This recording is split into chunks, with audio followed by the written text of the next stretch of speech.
আসসালামু আলাইকুম। আজ আমি তৈরি করে দেখাবো সুজির তালবড়া পিঠা। আর সুজি দিয়ে তালবড়া পিঠা করলে এটা কিন্তু অসম্ভব মজার হয়, দারুণ টেস্টি হয়, অনেক ক্রিস্পি। আর সুজির তালবড়া পিঠা বানিয়ে আপনি এটা কাচের কন্টেনারে রেখে 1 সপ্তাহ পর্যন্ত সংরক্ষণ করতে পারবেন। এই যে দেখুন, আমি তাল নিয়েছি আর আমার তালটা হচ্ছে ফ্রোজেনকৃত তাল। যখন তালের সিজন ছিল তখন আমি তালের রসটা এভাবে ডিপ ফ্রিজে রেখে দিয়েছিলাম। আর এ পর্যায়ে আমি নিচ্ছি 250 গ্রাম সুজি। সুজিটা কিন্তু ভাজা না ভেজে এই পিঠাটি তৈরি করতে হবে। নিয়ে নিলাম 1 কাপ পরিমাণ চিনি আর নিচ্ছি ফ্রোজেনকৃত তাল। আপনিও এভাবে তালের সিজনে তালের রসটা বের করে এটা কন্টেনারে ভরে ডিপ ফ্রিজে রেখে সারা বছরই এটা সংরক্ষণ করতে পারবেন। আর এখানে আমি নিচ্ছি নারকেল কোড়া আর নিচ্ছি স্বাদ মতো লবণ। তো সমস্ত উপকরণগুলো আমি তাল দিয়ে এভাবে মেখে নিব। এখানে কোনো প্রকার পানি দেওয়ার প্রয়োজন পড়বে না। যদি প্রয়োজন হয় তো একটু তালের পরিমাণটা বাড়িয়ে তারপরে এটা মেখে নিব।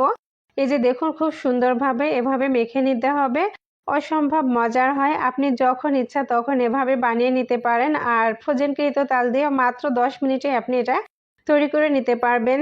আমি এখন খুব ভালোভাবে সুজিটা মেখে নিয়েছি আর এখন সুজিটা ঢাকনা দিয়ে ঢেকে এটা আমি 30 মিনিটের জন্য রেস্টে রেখে দেব।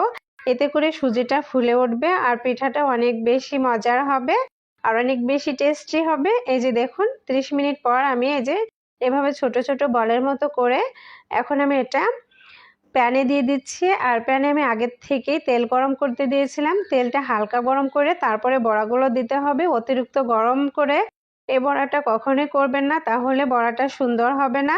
আর এই তো আমি সবগুলো বড়াই এভাবে তেলে দিয়ে দিচ্ছি। আমার সকল ডিয়ার ভিউয়ার্সদের প্রতি আমার অনুরোধ রইল, আমার এই রেসিপিটা যদি আপনাদের ভালো লেগে থাকে তাহলে আমার পেজটা ফলো দিয়ে লাইক, কমেন্টস আর বেশি বেশি শেয়ার করবেন। আর এই তো দেখুন, আমি এভাবে সবগুলো বড়াই দিয়ে দিচ্ছি আর এটা আমি কিছুটা সময় নিয়ে ভেজে নিচ্ছি। আমার এক সাইড ভাজা হয়ে গেছে। এই যে দেখুন, খুব সুন্দর একটা কালার এসে গেছে। সবগুলো পিঠাই আমি এভাবে উল্টিয়ে দিচ্ছি। আর এই পিঠাটা কিছুটা সময় নিয়ে তবে ভেজে নেবেন, তাহলে অনেক বেশি ক্রিস্পি হবে।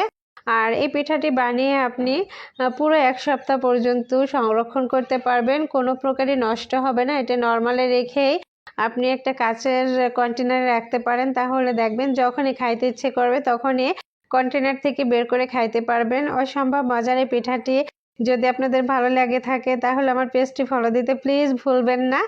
আর এই তো সবগুলো পিঠা আমি এখন তুলে নিচ্ছি, একদম ভাজা হয়ে গেছে। আমি একটু ক্রিস্পি করেই ভেজে নিয়েছি। আর যদি আপনি চান যে একটু নরম করে ভাজবো তাহলে এর আগের থেকেই এটা তুলে নেবেন, তাহলে এটা একটু নরম হবে। আমি ক্রিস্পি খাইতে পছন্দ করি, এই জন্য একটু ক্রিস্পি করে ভেজে নিয়েছি। অসম্ভব সুন্দর একটি কালার আর অসম্ভব মজার লাগে সুজি দিয়ে এভাবে তালের বড়া করলে। আমার এই রেসিপিটা ভালো লাগলে আমার পেজটি ফলো দিতে ভুলবেন না। সবাই ভালো থাকবেন, সুস্থ থাকবেন। আজকের মতো এখানেই বিদায় নিচ্ছি। আল্লাহ হাফেজ।